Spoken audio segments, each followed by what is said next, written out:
বাংলায় আমরা অনেক সময় বলে থাকি, "যা রান্না করার হয় করো না। যা পড়ার হয় তুই পড়। যা করার হয় তুই কর।" এই ধরনের কথা বলি। আবার অনেক সময় বলি, তোর যদি কেনার ইচ্ছা হয় তাহলে তুই কেন। তোর যদি খাবার ইচ্ছা থাকে তাহলে তুই খা।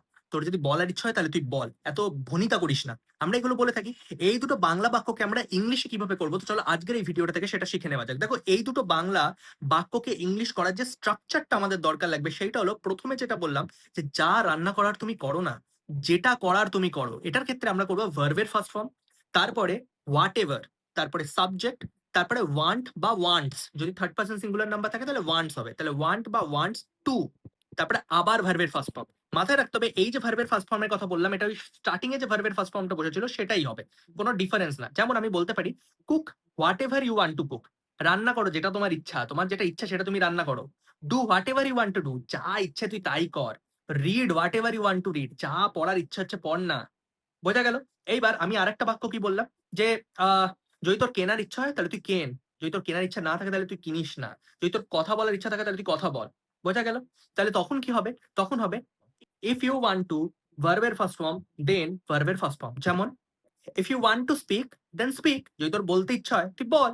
if you want to cook then cook। তোর যদি রান্না করতে ইচ্ছা হয় তুই রান্না কর। if you want to sing then sing।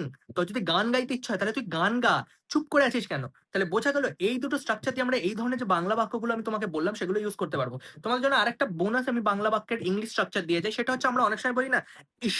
আমার গায়ে যদি এই বাংলোটা থাকতো। ইস! আমি যদি বড়লোক হতাম। ইস! আমি যদি এটা করতে পারতাম, ওটা করতে পারতাম।" এই ধরনের সেন্টেন্স গুলোর জন্য আমরা আগে বসাবো আই উইশ, তারপরে সাবজেক্ট, তারপরে ওয়্যার অথবা হ্যাড, ওয়্যার অথবা হ্যাড, আর তারপরে যেটা পড়ে থাকবে। ঠিক আছে? আদার ওয়ার্ডস। তাহলে আমি বলতে পারি, "ইস! আমার যদি একটা বাংলো থাকতো।" তার ক্ষেত্রে আমি তাহলে কি বলবো? আমি বলবো, "I wish I had a bungalow." ইস! আমার যদি একটা বাংলো থাকতো।